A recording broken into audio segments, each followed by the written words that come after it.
من حاز كل كمالي هذا يعبر عن علاك مقالي. Banyak cerita-cerita banyak cerita-cerita yang mengkhabarkan kat kita tentang hukuman ataupun uqubah kepada orang yang menghina sahabat. Kita ambil contoh di sini. Kita ambil satu kisah di sini yang diriwayatkan oleh Abdul Malik bin Umair. Dia kata, ketika aku berada di Kufah, aku dengar ada satu kematian di Kufah tersebut.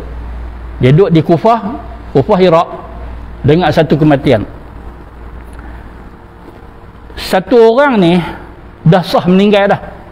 Pakat mai ziarah dia. Tapi yang pelik yang mengherankan, orang yang meninggal itu tadi,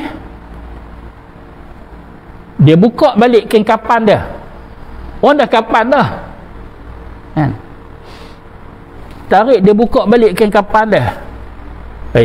Mai cerita kat kita seram yang tu kan. Ini cerita yang pernah berlaku ketika dahulu di Kufah.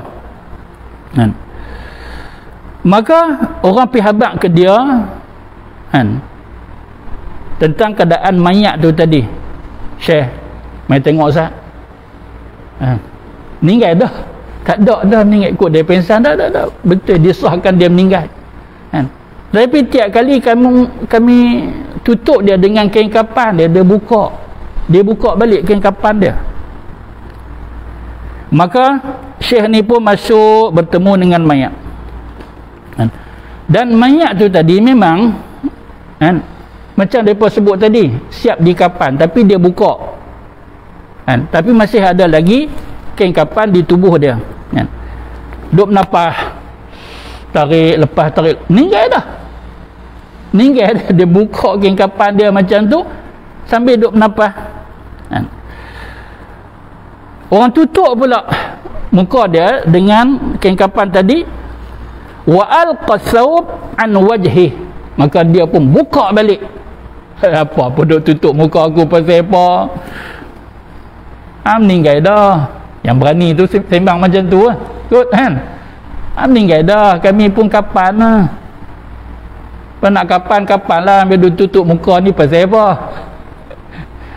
Pening tu cakap dengan mayat macam tu. Memang anda meninggal, kami nak tutup lah. Dia kata apa?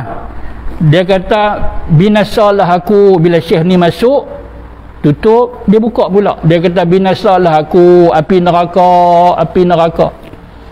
Binasalah aku api neraka. Dia ulang macam tu. Maka Syekh ni pun tanya, kata ke dia, jangan sebut yang tu, sebut la ilaha illallah. Talqin ke mayat. Siapa mayat ni? Dah orang kata dah mati dah. Jadi kalau tak mati pun, biarlah akhir kalam kita tu Allah. Itu sekurang. Bagusnya la ilaha illallah. Habis-habis itu meninggal. Seronoklah keluarga dia. Ni contoh lah, contoh yang lain. Tak kait dengan kisah ni. Macam mana ayah bila meninggal? Tak sat meninggal depan saya. Habis dia mengucap la ilaha illallah. Saya dengar betul-betul ayah sebut. Lafaz dia cukup jelas. Elok-elok selesai tahlil tu la ilaha illallah, ayah meninggal. Baguslah. Ni nama dia husnul khatimah, kan?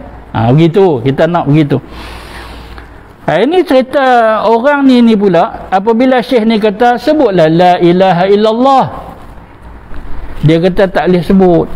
La astati'u an aqulaha. Kita boleh nak sebut. Macam mana aku nak sebut? Kita boleh nak sebut. Maka Syekh ni tanya dia balik, pasal apa tak boleh sebut la ilaha illallah? Tuan-tuan cuba tengok kan, kalimat la ilaha illallah, sehingga itu ucapan yang sebaiknya kita sebut di akhir kalam kita.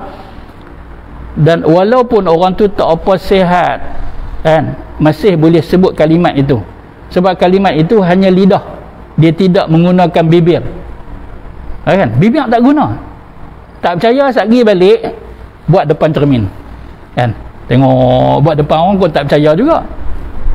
Tak payah cermin Zat lah, boleh Zat memang tak gerak bibir, la ilaha illallah kan, ambil speed kan, speed atas bibir, speed bawah, tak bergerak. Siapa? Lidah. La ilaha illallah, yang senang sebut tak boleh nak sebut kan? Dia kata apa? Dia kata aku tak boleh nak sebut kalimat ini disebabkan aku memaki Abu Bakar dan Omar.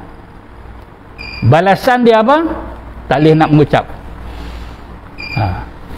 Satu lagi kisah,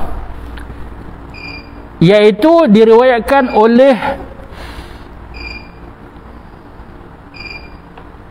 Suwaid bin Sa'id. Dia kata apa? Dia kata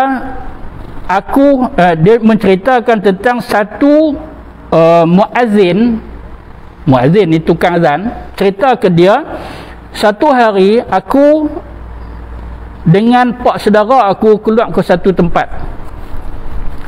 dan bersama dengan kami masuk orang yang ketiga, satu orang lelaki. Mulanya tak tahu lagi jalan, tiba-tiba saja lelaki yang ikut kami tu, dia maki sahabat Nabi, dia maki Sayyidina Abu Bakar, dia maki Sayyidina Umar radhiyallahu anhuma.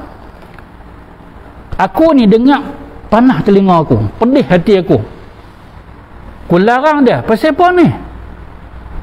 Tak sah elok je. Ni pasal apa nak maki Abu Bakar, Umar, pasal apa?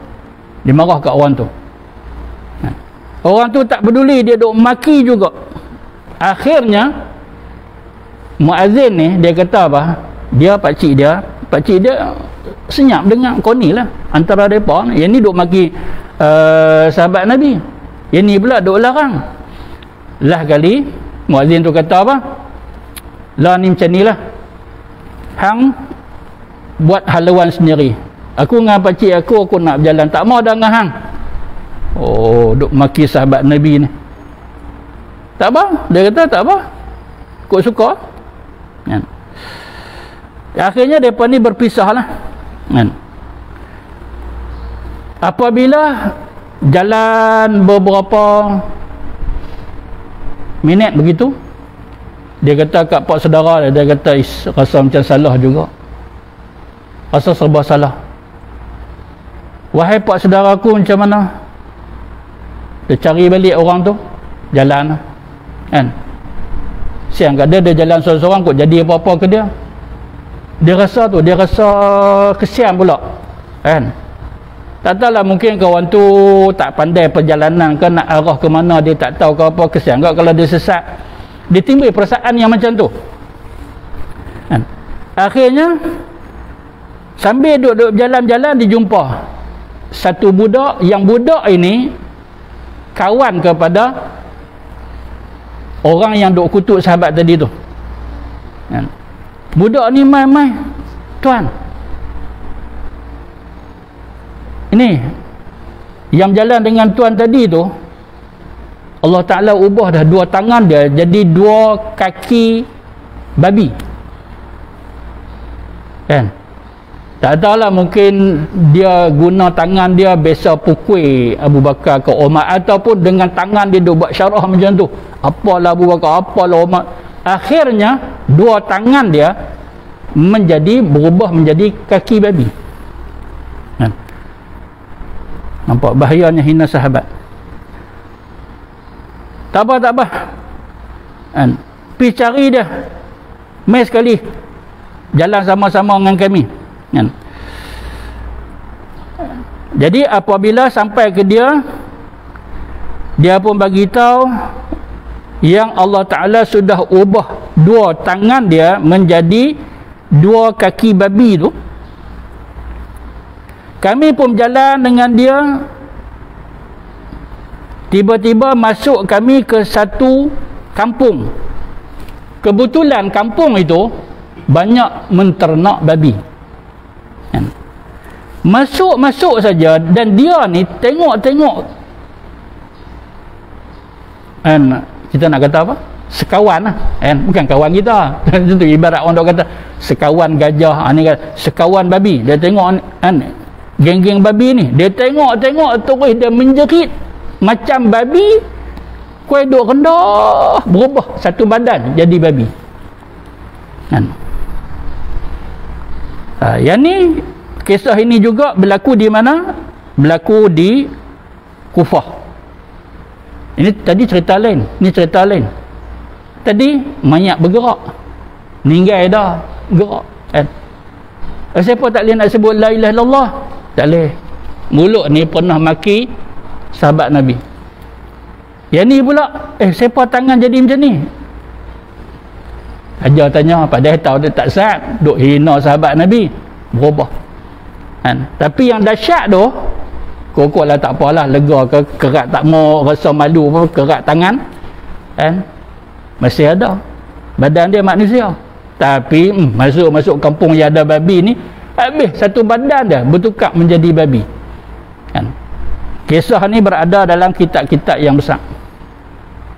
Betapa hinanya, betapa murkanya Allah Ta'ala apabila satu orang menghina sahabat Nabi sallallahu alaihi wasallam. Jadi tuan-tuan yang dirahmati Allah, tak akhirnya pesan kepada diri kita sendiri, sebelum kita pesan kepada orang lain dalam perkara-perkara agama keseluruhannya, khususnya apa yang kita sebut pada pagi ini, apa dia? Jangan menghina sahabat-sahabat Nabi.